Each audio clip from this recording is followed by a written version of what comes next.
Hi everyone, my name is Francesca K. Torres. This is our PETA in Science. Barangay El Nido, Bacuitbay, Palawan. El Nido is a Philippine municipality on Palawan Island. It's known for white sand beaches, coral reefs, and as the gateway to the Bacuit Archipelago, a group of islands with steep karst cliffs.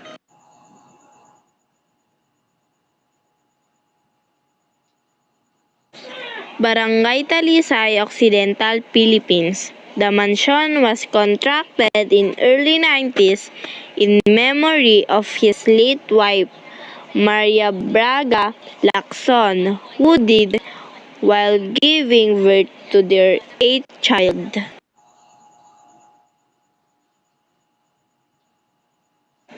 The Siquijor is the third smallest province in the Philippines. The Siquijor part is located in the municipality of Siquijor on Siquijor Island in the Philippines.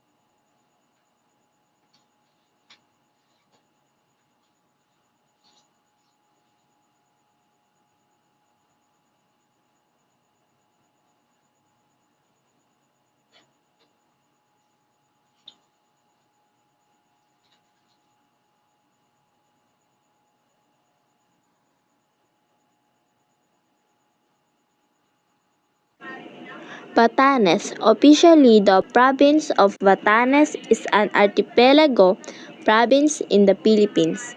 Administratively, part of the Cagayan Valley region, is it the northernmost province in the Philippines and the smallest both in population and land area. The Bitbit River, the bridge is located in the Barangay San Lorenzo, Norsagaray, Bulacan. Norsagaray was part of Bulacan, 3rd District from 1987 until 2022. In 2022, it was moved to the 6th District along with Angat and Santa Maria.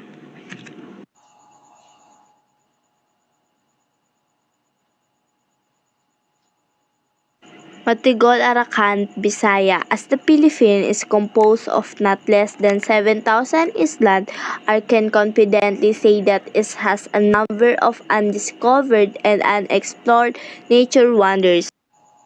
Boracay is a small tropical island in the Philippines, known for its white sand, beaches, clear water, and nightlife.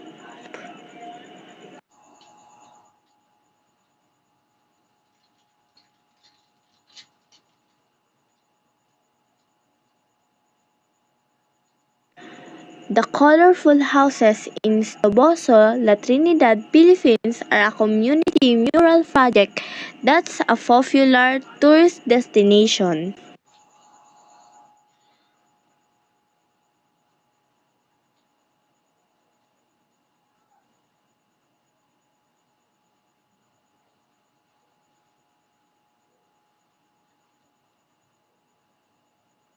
The Rockwell is located on Barangay Poblacion, Makati City, a mixed-use neighborhood in Makati City, Philippines that include office buildings, residential towers, and the shopping mall.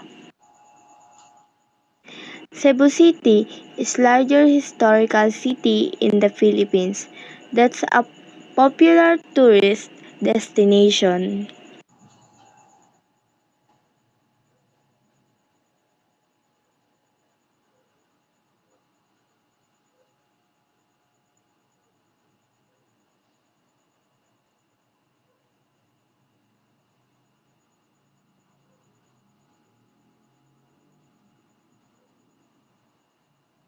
This is all. Bye.